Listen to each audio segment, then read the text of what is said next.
This, I love this kind of view in the control center. So on one screen, you're seeing what the crew is seeing up there, and you're seeing the Earth in the background and the Cygnus. And here's Koichi on the right, Mike Hopkins on the left. Down below, I'm sure, is Rick Mastracchio. Here's Koichi. He's probably looking, okay, this is what I see here, this is what I see on this screen, trying to make sure that they correspond. Houston Station 2 at the flight range of 42. The aft white tracking light is within the approach crew aboard corridor on both monitors, and the vehicle size matches the outline on both monitors. And looking at the P1 lower outboard camera 09er, the aft tracking light position is in the circle, the strobe tracker. And the strobe tracker shows about quarter width to the port. And that's on the P1 lower outboard. And the situation is the same on the camera 7, P1 lower inboard, except that the strobe tracker position is a little bit to the port, less than quarter of the width. Cygnus is currently at 30 meters and holding away from the International Space Station. As you can see here, the distance not very far between the arm and Cygnus. What's happening now in mission control is that the flight director, Brian Smith, here is doing a go-no-go poll for departure from 30 meters. Inside the cupola right now is Koichi Wakata, and Rick Mastracchio is currently inside there taking some video of Cygnus. So we've mostly seen Mike Hopkins and Koichi Wakata because they are the pair, the robotic arm pair and the Cygnus pair that are going to actually capture the Cygnus. But Rick is their backup, and he's down below or fitting in when he can. And he's the person in charge of kind of looking at the big picture. While these two are so focused, is there anything that they're missing, anything that they're not seeing? And so that's Rick's job. It's also just to do some of the photography and capture these images, which are just simply tremendous. That's the bottom half of Block 6 in the approach and retreat monitoring. We're trying to stay with.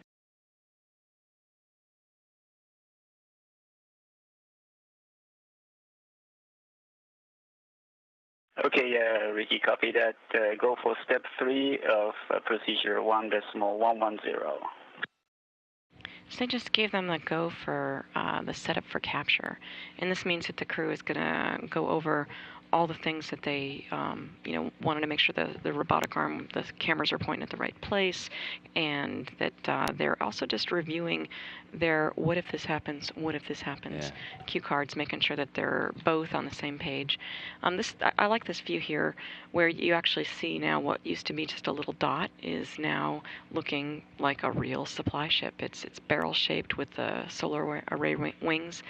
And then that grapple pin is right on the very front, on the very top there.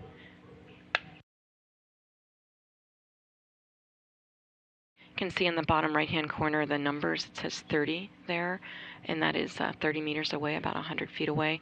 And they're so close that the crew can look out the window and know, that the Cygnus is in a reasonable place. And that's why they've put away the radar gun, because we don't need that confirmation of the mathematics and of all the systems.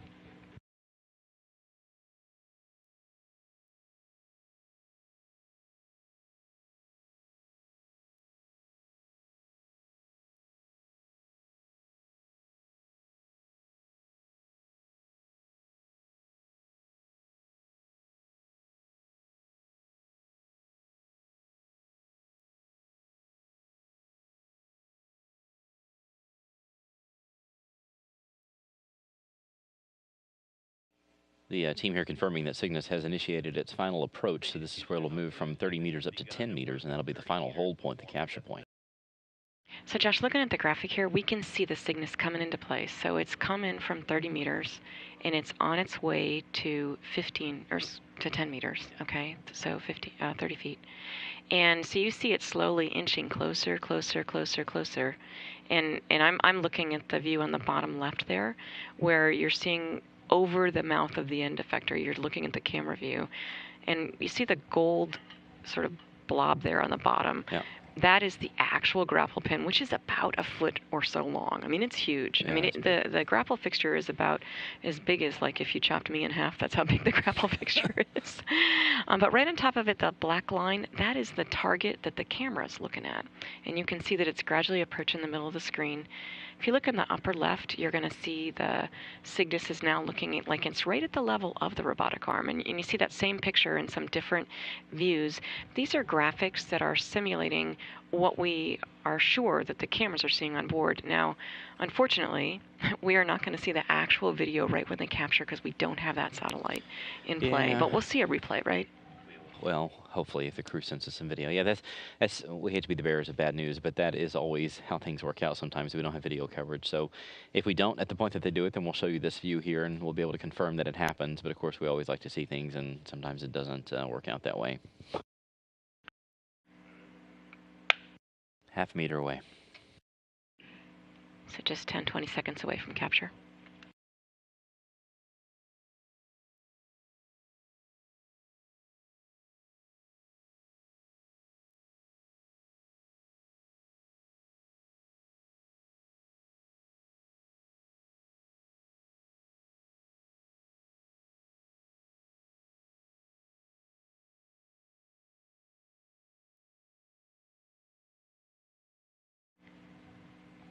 So they're over the pin. The canister is on top of the grapple fixture,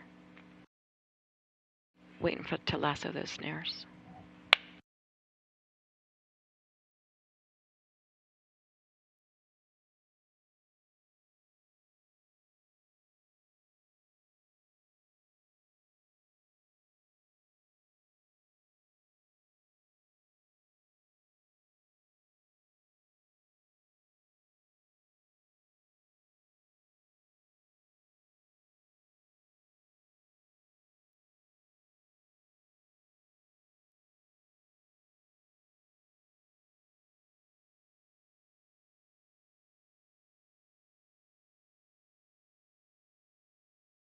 We're just standing by for capture confirmation coming up here shortly.